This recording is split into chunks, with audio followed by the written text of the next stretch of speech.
and hip hop in Canada. My name is Matt Galloway. I was gonna introduce everybody, but I'll just let other people introduce themselves. So we'll start with you. MC, producer, etc. What's your favorite record of all time? Favorite record of all time? Yeah, you have to say who you are, what you do, and what your favorite record of all time is. Tribe Called Quest, Midnight Marauders. Thank you. Oh, okay. Can't pick the same record. My name is Jonathan Reynolds. I'm a concert promoter of a company called REMG, which does, I guess for lack of a better term, urban music concerts here in Toronto. And I don't know what my favorite hip-hop record is. Come on, man. You promote all sorts of shows. Put me on the spot. Oh, it was, yeah. That was before the 50 Cent record came out. Oh, God. Okay, this is David Cox. And after he says his favorite record, I'll get back to you on that. Oh, whatever, man. I can't. You're asking me a heavy question, too. David Cox, better known as Click, A&R rep for Universal Music Canada. Favorite record of all time. Like he said, it's a hard one because I have too many favorites. But one of my favorites would be EPMD, Strictly Business.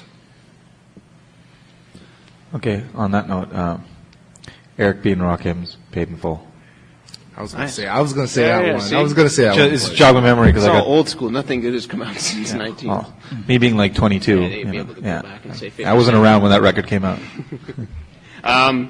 So this is we're talking about hip hop in Canada, and I wanted to find out first. I mean, how you found out first about hip hop in Canada, what it meant to you right at the very beginning when you first heard about it. What does Canadian hip hop mean? We can start with you because you're on my left. I don't know. I was pretty young when like Maestro and Mishi and them came out. So my first serious experience with Canadian hip hop would probably be like Socrates and Marvel, Hate Runs Deep, in terms of actually knowing about hip hop and being interested in seeing what in Canada, in Toronto specifically, could happen. So at some point it was like Maestro, Mishi Me, and Dream Warriors actually. But when I actually started, being into hip hop, I would say that it was. I'd say that video was like a defining video for me, and that song "Hate Runs Deep." Why? What about it? Because they were dope. And they are dope. And they have a video. They are dope still, and they had a video out, and they're from my city, and they were involved in like Fresh Arts, which we were involved in at some point in time, more like the end stages, So, yeah. REMG. Well, I guess my first contact with the music was things like it was around the time Run DMC put their first record out, the Sugar Hill stuff, that kind of stuff, the Africa Bambaataa stuff, and for the longest time it was just really listening to American music. So my first contact was people like Rumble when he first came out, Rumble and Strong, Crush and Scad, and then later on Maestro and the Dream Warriors, and sort of. I loved it because I love the music, right? That's what it first did for me. But then it was just being able to relate, being able to sort of identify with people that I kind of saw, and I saw. I wasn't sort of doing this for a living at the time. I was just a fan. But it was just cool to see things like actually if you look at a lot of the Dream Warriors stuff, some of the videos are shot like 10 minutes from here, where those guys live. So it was just cool to see, and it was just like anything else. It's just being able to identify with people who come from where you come from and kind of talk about the things that you go through. So it was a good experience for me that way. But that's sort of how it came up, and it's just sort of been development from there. I don't know if I can identify, I guess, when I first realized it was Canadian hip hop. Like, I think to me, like my first probably encounter with a first Canadian, like I guess, superstar type of thing was Maestro. But when Maestro first came out and was seen on television and all this stuff, I didn't really see it like this guy's a Canadian hip hop artist. I saw him just as like another hip hop artist. Didn't matter where he was from. to me, it was dope in comparison to what else was out at the time. But the fact that he was actually from around. Was the fact that he was from Canada helped, but I think what really makes people all of a sudden start saying the word Canadian hip hop is when media and when television and when all the other medium forums start saying Canadian hip hop.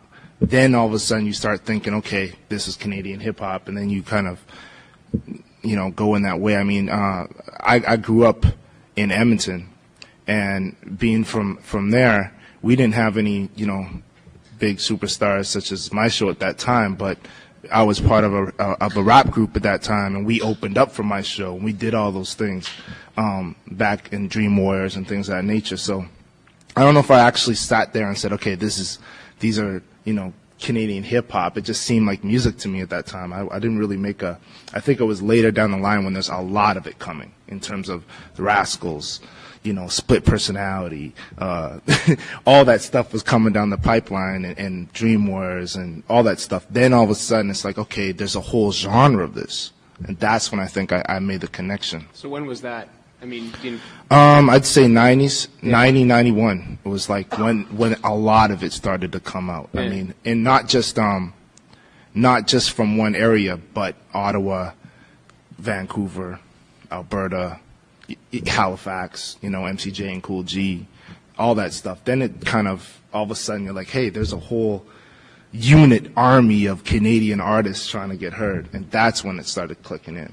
I mean, Jonathan, you're like a promoter. I mean, when did you see all that kind of stuff start to come together? I mean, as opposed to just sort of individual people just putting out records. I mean, a larger sort of scene start to develop. I think early on, when we talk about, and I'm really bad with dates in terms of like what period it was in, but there was this huge sort of surge when you had people like Wes and Rumble and Kish and the Dream Warriors, and it just seemed to come out of everywhere, like Organized Confusion, and it was this surge in sort of domestic hip hop, and then it just went nowhere. Then all of a sudden there was a drop off, and I'd sort of challenge anybody to name me a group in the next like 3 or 4 years that sort of did anything outside of sort of like locally in their communities. So all of a sudden it just seemed to dry up and wash out, and then it seemed to fulfill everybody's the media's prediction that it was just sort of a fad. It didn't happen in the U.S., but when hip hop sort of took a darker turn in the U.S. And it went away from sort of the party music, and it became sort of more a sort of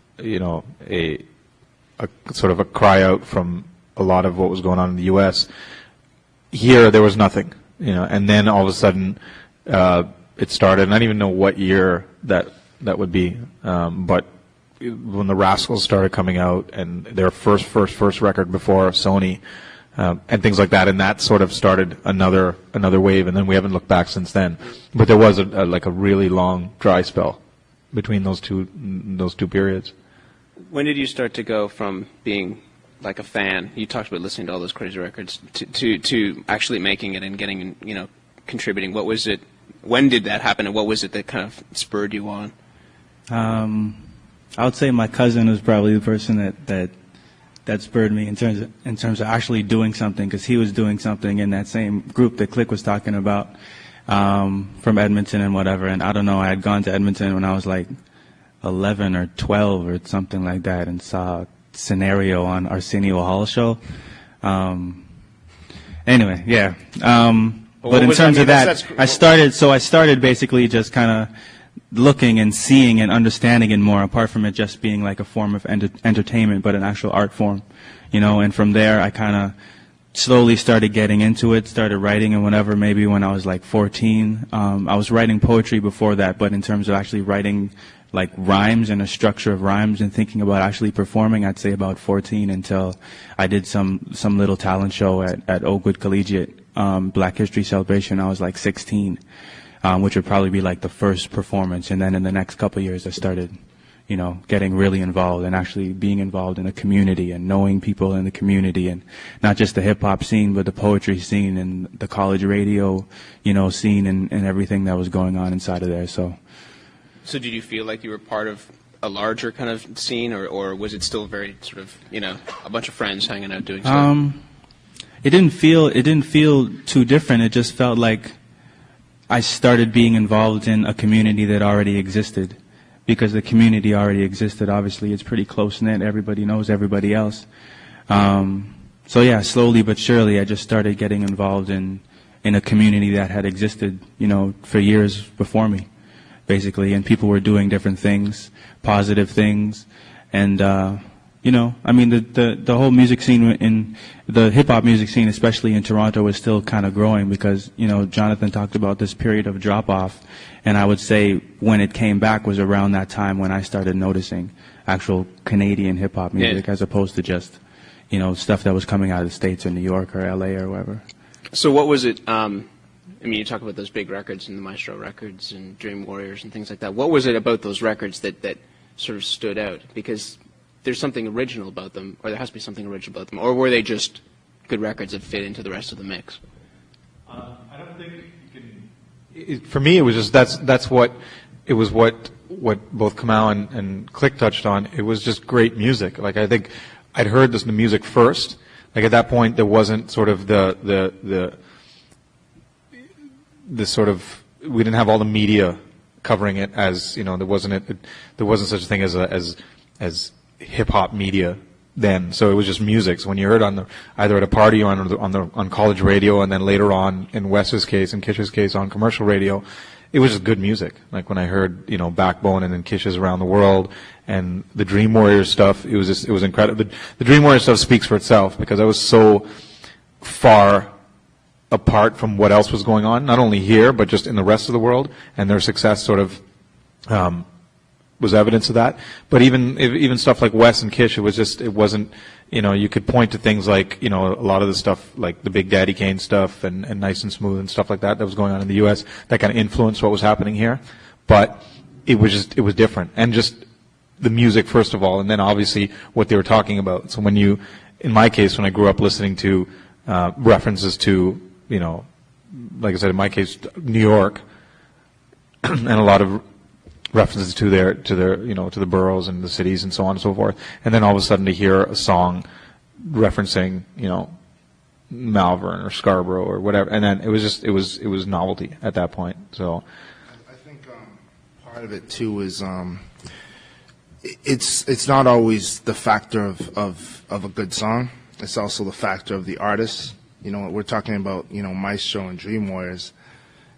You got to think about what was the engine behind them too. You know what I mean? In terms of who was backing them. At that time, Ivan Berry was working hard at pushing Dream Warriors. You had Farley Flex pushing hard with Maestro. I mean, I think it's also what those guys did for those artists as well.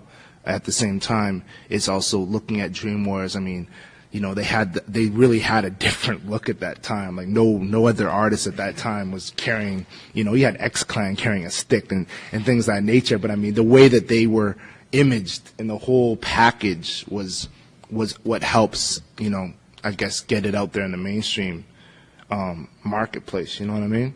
And that's the same with Rascals and everybody else who's basically stepped up. And I think when we're talking about that time when things kind of fell off, I think it was good in a sense because everything all the stuff that was popular only kind of reached a certain peak. It didn't, Dream Warriors kind of like branched out into the UK. Nothing really jumped into the American mainstream whatsoever. And it kind of only reached a certain peak. And I think what happened is a lot of people kind of went back into their basements and were trying to perfect their sound a lot more to be competitive in the marketplace. Because when it started to resurface, a lot of things resurfaced, not just musically, but in the whole business structure. A lot more independent records started surfacing. You had promoters that were starting to do a lot better job at promoting, and ones just starting to surface as well. And it happened, I think, across the board, like across Canada. Because at the same time, when we're talking about all these things starting to sprout, it was happening across Canada.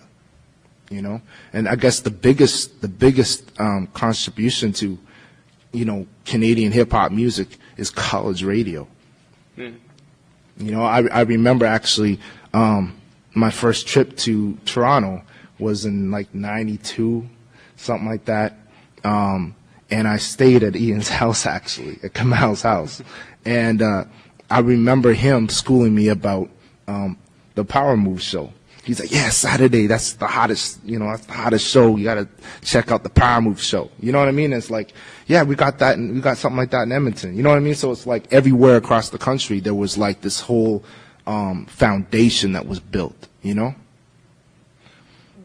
When did it really start, do you think, I mean, you're talking about in Edmonton, when did it really start to sort of grow out there? Because people often just look at Toronto and think of Toronto as the center of the universe, but... You know what? And I mean, I've been blessed to kind of, I guess, do A&R for Universal, because it's given me the opportunity to build relationships with people across the country and learn about, the history of music in their own city. And that is a lot of the situation. Is a lot of people think, Toronto's the center of it all, but it really isn't, because the same time that Toronto got their hip-hop from the U.S., that happened for the same people in every other province. Vancouver, you talk about cats, you could talk to some people here in Toronto like, yo, I learned about, hip-hop from my cousin who used to go to New York every summer. That was the same situation for me. I mean, I used to go to L.A. because that's where my family's from. And that's really where I kind of got a lot of, learning of music, So in terms of like for Edmonton, for example, I mean, we had breakdance crews out there. We had, all night roller skating jams with pancakes in the morning. we had like a ripe scene. And I think Vancouver had that. I know for a fact Halifax had that, I couldn't really break down in terms of saying, who were the key people in every territory off the top of my head, but there's definitely that there, And now it's a lot more, because, hip-hop and it's a pop culture now. It's like, across the country, there's really key people in every territory that are doing things. Record companies have key people in every territory that are helping promote records, so I don't know if that answered your question. But. Yeah. I mean, I just think it's important to sort of make sure that people know that it happens all over the place. Yeah. That out east it's big, out west it's big, in the north it's big. Originality, I think, is really important in talking about what makes things specific. And you're talking about people talking about things that happen in Toronto and whether you're showing a video and it's got the CN Tower and stuff like that. As a fan, I mean, how important was that? If you saw a video and it's got, dudes ride the TTC or something like that, is that a very important thing when you were listening to those records, even before you started making them, when you were just listening to records? Yeah, I think that in hip hop, it's very regional. Like everything in hip hop, not everything in hip hop, but a lot of things in hip hop and a lot of the ways that people express themselves in hip hop has to do with where they're from. So, I'm from Toronto. I might express myself in a certain way. Other people might be from Edmonton or Vancouver or wherever else. They should express themselves in that way. That's what makes them individual. And I honestly think that's a lot of the problem that Canada has had in terms of, getting music out and having people vibe the music, is that really a lot of the time we just bite the States. We just copy off of what the States is doing, And I mean, it's hard when you have, something as big and powerful as the States, you're right next door to you, but that's our main thing. Why do people do that, do you think? I don't know. Maybe we lack confidence or something. I'm not sure, but I think that's the most powerful thing, is when you're just yourself. It's like Tribe Called Quest, De La Soul came out. They were just themselves. Outkast, people like that, Farside.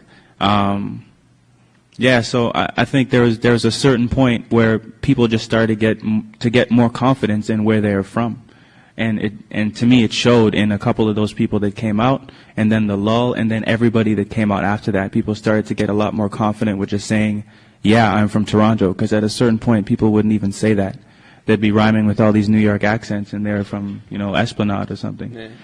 It doesn't really make sense. So, yeah, I think that's the main thing, just this individuality, and that leads to originality. Do you see that in the music as well? Not so much just in the rhymes, but in the production? Do you hear it in beats? People doing things that are distinctly Canadian or uniquely Canadian? Is there such a thing? Yes and no. I personally, I think that hip hop, the sound itself is very, there's like a certain percentage is uniqueness in terms of where it's coming from, and another percentage is just like the whole organic form of where hip hop stands from. Like, you know, a rhyme, there's rhyming, there's, you know, beat pattern and all that type of stuff. But at the end of the day, it's